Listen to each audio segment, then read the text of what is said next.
ఉప్పు తగ్గించండి, ఉప్పు లేకుండా తినండి అని చెప్పడం డాక్టర్లు చెప్పడం పరిపాటి. ఒక రకంగా ఇలా డాక్టర్ చెప్తుంటే పాపం వినడం కూడా ఆ రోగులకు ఇబ్బందికరంగానే ఉంటుంది. కానీ ఆరోగ్యం కోసం ఉప్పు తగ్గించుకొని చప్పిడి మెతుకులు తినాల్సి వచ్చే పరిస్థితి బాధాకరమే. అయితే ఇప్పుడు జపాన్లో ఒక సంస్థ ఎలక్ట్రిక్ సాల్ట్ స్పూన్స్ తయారు చేసింది. ఈ స్పూన్తో ఆహారం తీసుకున్నప్పుడు ఉప్పు కలిసిన రుచిని అది అందిస్తుంది. అయితే అది ఉప్పు కాదు. ఈ సాల్ట్ స్పూన్ తయారు చేసి ఆన్లైన్లో అమ్ముతుందట. ఒక్కో స్పూన్ $125 ధర పలుకుతుంది. అంటే దాదాపు 10,000 రూపాయలు. ఇలాంటి స్పూన్ బీపీ రోగులకు ఉప్పు తిన్నంత సరిపోయినంతగా ఫీలింగ్ ఇస్తాయని, దానివల్ల నష్టం ఏమీ లేదని ఆ కంపెనీ చెప్తోంది. ఒక చిన్న బ్యాటరీ లేదా ఎలక్ట్రానిక్ బ్యాటరీ ఆపరేటింగ్ సాధనాన్ని స్పూన్కి అమరుస్తారు. దీంతో 4 రకాల టేస్ట్లు అడ్జస్ట్ చేసేందుకు వీలుగా బటన్స్ కూడా ఉంటాయి. మనకు కావలసినంత ఉప్పు రుచిస్తాయని దాంట్లో ఆపరేట్ చేసుకొని ఆ స్పూన్లో ఉప్పు లేని ఆహారాన్ని తీసుకొని నోట్లో పెట్టుకుంటే ఉప్పుతో తిన్న ఫీలింగ్ ఉంటుందట. ఆహారం కూడా బాగా తినేయొచ్చునట. అయితే ఆ ఉప్పు తిన్న ఫీలింగ్ తప్ప నిజంగా మనం ఉప్పు తినం. చాలా తక్కువ మోతాదులో ఇచ్చే ఎలక్ట్రిక్ షాక్ వల్ల ఆ ఉప్పు తిన్న ఫీలింగ్ ఉంటుందని ఆ కంపెనీ చెప్తోంది. రుచి కోసం బీపీ రోగుల బలహీనతను ఆ కంపెనీ ఈ విధంగా సొమ్ము తీసుకుంటోంది.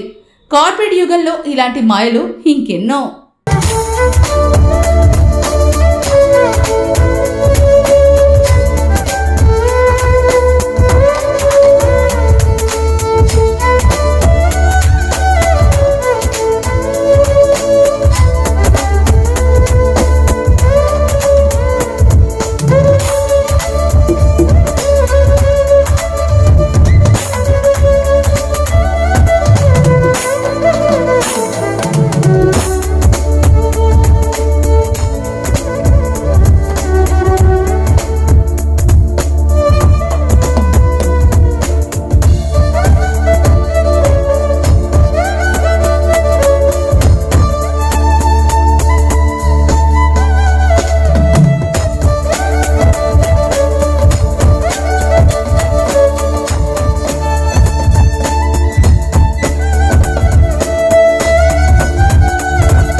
మార్పు పేషెంట్ల సౌకర్యం కొరకు సువిశాల ప్రాంగణంలో అత్యాధునిక వసతులతో మన నెల్లూరులో శాంతి స్వీట్స్ పక్క సందు Vijayamahal gate centre GK speciality hospital మార్చబడినది. గత 10 సంవత్సరాలుగా మన నెల్లూరు జిల్లా నందు 5,000కు పైగా కంటి శుక్లముల ఆపరేషన్లు చేసిన ప్రముఖ కంటి వైద్య నిపుణులు డాక్టర్ స్వప్న గారిచే అందరికీ అందుబాటులో అత్యాధునిక కంటి వైద్యం. కంటి శుక్లములకు తక్కువ నొప్పితో కుట్లు లేకుండా ఫోల్డబుల్ IOL తో ఫాకో ఆపరేషన్ చేయబడును. శాంతి స్వీట్స్ పక్క సందు విజయమహల్ గేట్ సెంటర్ నెల్లూరు.